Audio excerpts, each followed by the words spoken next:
Hello everybody, welcome back to Yoba TV. If you're new here, you're welcome. Kindly click that subscribe button on your screen, like, comment, and share this program. Hey Yomi, ẹ ṣáà ti rí àwọn J4M Justice for Mohbad. Ẹ ti rí fídíò tó ń circulate. Èmi fẹ́ kó circulate dáadáa ká tó wá ṣe analysis ẹ̀. Ẹ ṣáà gbọ́ narrative tí bọ̀dá Yomi ń gbé káàkiri. Àbẹ́ ẹ̀ gbọ́.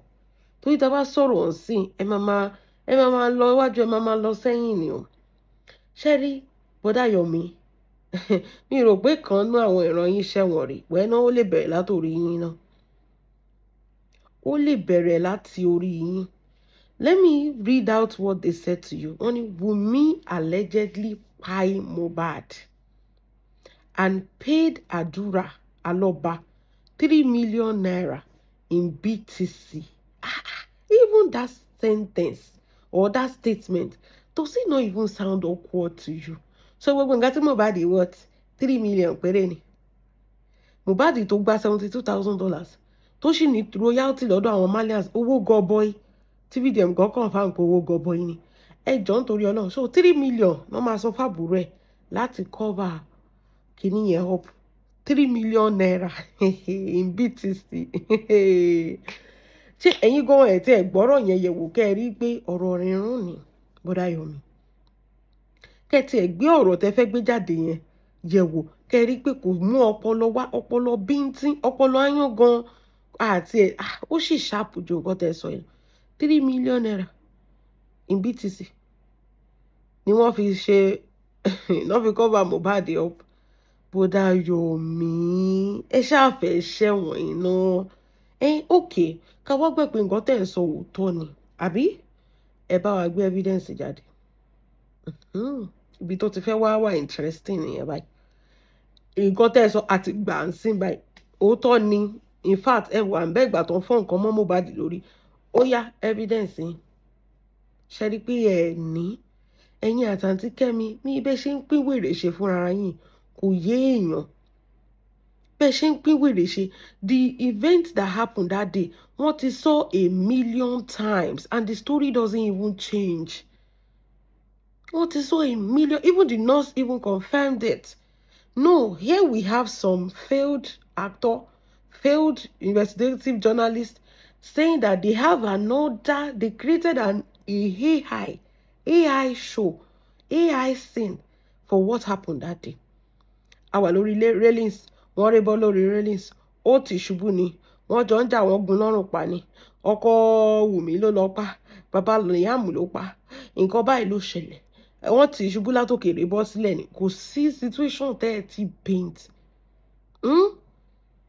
Now, Wunmi kpai Mohbad and he paid the brother 3 million in BTC to cover it up. 3 million naira. He now paid it in BTC. 3 million naira ní gbogbo nǹkan tí Mohbad worth. Tí Adura máa fi wá cover òkú ẹ̀gbọ́n ẹ̀ up. Blood is thicker than water. One thing, tell you understanding. Adura can never cover Wunmi up. If Wunmi actually kpai Mohbad, Adura can never cover Wunmi up. Kò sí ọmọ ìyá tó lè cover up. Who is Wunmi now? Ẹ̀yin lẹ make it seem as if there's something protecting Wunmi. She's a very, very free girl. Kò sówó lọ́wọ́ ẹ̀. Kì í ṣe pé àwọn èèyàn jẹ́ èèyàn tó ṣe kinní. Ẹ̀yin lẹ paint narrative about that girl. Everything that happened was just out there. Negligence ló pa Mohbad. But no, you don't want to accept that. You want to create your own scenario. You want to play detective all around. Gbogbo yín. Ẹ wá bẹ̀rẹ̀ sí ń ṣorí ibú káàkiri. Bọ́dá Yomi, nǹkan tí mo ṣe rí àánú yín ló ṣe mí. Àánú yín ò dẹ̀ ṣe mí. Àánú Kóredé mi ló ṣe mí jù. Torí aṣọ péńpé ni mò ń rí lọ́rùn yìí. Aṣọ péńpé làwọn ẹ̀mí ń fi hàn mí tẹ́ fẹ́ wọ̀ yìí. Lórí ọ̀rọ̀ ọlọ́rọ̀ tẹ́ gbà sórí tẹ́ fa ti yín lọ́wọ́. Ọmọ yín nìyẹn, ó ní the fatherly love. Ẹ lè sọ pé ọjọ́ báyìí lẹ ti relax. Ilé ayé aláyé torí donation àti star orí TikTok. Tẹ́ lọ ń ganu sí every time. Bọ́dá Yomi, ẹ máa kàbùkùn o. Bọ́dá Yomi, ẹ máa kan àbùkùn o. Kí ló dé tó jẹ́ pé you are just painting something that is not. Who are you? Are you a police? For you to declare somebody, are you even there? Are you a witness? So, how do you back it up? Don't back being high. Don't do any police brutality. How do you back it up? Question, Sherry, bẹ́ẹ̀ ṣe ń play detective tó nǹkan tí mo fi máa bá yín jẹ́ nìyẹn. Ó yá, ẹ fún wa lẹ́rìí, ẹ̀rí na need. Ẹ̀rí, then we go follow you. Ṣé lẹ́rìí ẹ̀ ní? Bọ́dá Yomi, ẹ dẹ̀ ń ṣorí ibú. Ẹ wá jẹ́ kí àǹtí Kemi kó máa play yín bí puppet. Àǹtí Kemi má ti ṣẹ̀wọ̀n rí. Ó wá àwọn tóun náà máa kó lọ sẹ́wọ̀n ni. Ẹ wá jẹ́ kó máa play yín puppet. Ẹ wá sọ pé torí pé ẹ là allegedly. Okay, allegedly or no allegedly? Ó yẹ fi fún wa lẹ́rìí náà pẹ̀lú allegedly yẹn. Give us a proof now. Wunmi Kpai Mohbad. 15 people dey inside that house. How Wunmi go chook Mohbad pa?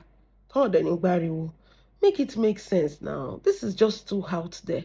There is nurse there. There is the brother there. There is Darosha there. How can Wunmi cover all that up? So to my cover her up lójú nurse ni. Okay, so why is the nurse in jail?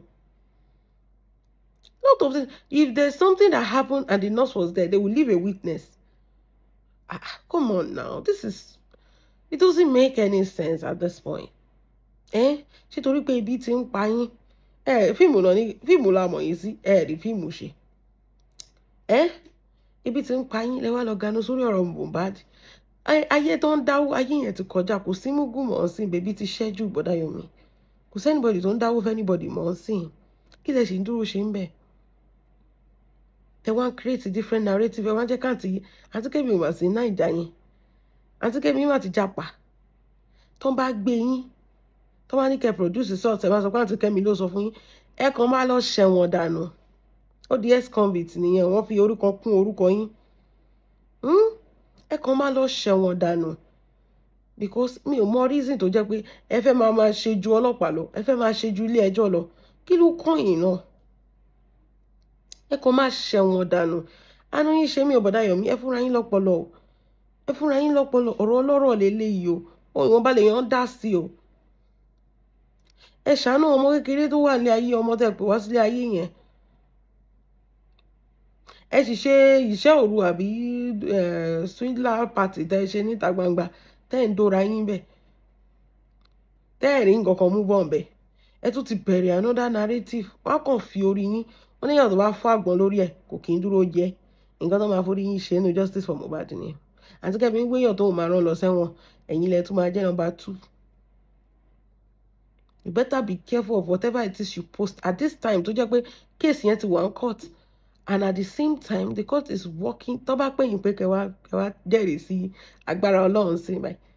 Ẹ máa sọ sẹ́yìn ni o pé ẹ̀yin lẹ sọ pé Wunmi ló pa. Ó yá ẹ wá jẹ́rìí. Testify. Ẹ máa sọ sẹ́yìn ni o pé ẹ sọ bẹ́ẹ̀. Where is your source? Ẹ ní rí nǹkan kan mú jáde. Bọ́dá Yomi ilẹ̀ ń yọ̀. Bọ́dá Yomi ilẹ̀ ń yọ̀. Àwọn alágbára gan drop case Mohbad. Ẹ̀yin lẹ wá lọ tẹ́rí sí. Okay o. Kò sí wá ẹ pọ̀ lọ́wọ́ ìyá yín àbí. Ó lè jẹ́ bẹ́ẹ̀ náà. Tó jẹ́ bá lọ sìn kò sí anybody tó máa tó ìmọ̀ gbọ́dọ̀ mi jẹ́ ọmọkùnrin yẹn ní ìyàwó ní bàbá. Kí ni tiyín gan náà? Ẹ jẹ́ káwọn parents ẹ lọ fight fún. Kí ni tiyín? Ẹ̀yin èèyàn mi bá tún ṣe rí gbọ́ nìyẹn o. Every Eke market day there's something about Mohbad. Mohbad tún ti ṣẹlẹ̀. Ó tún ti ṣẹlẹ̀. There's something about Mohbad. It is well.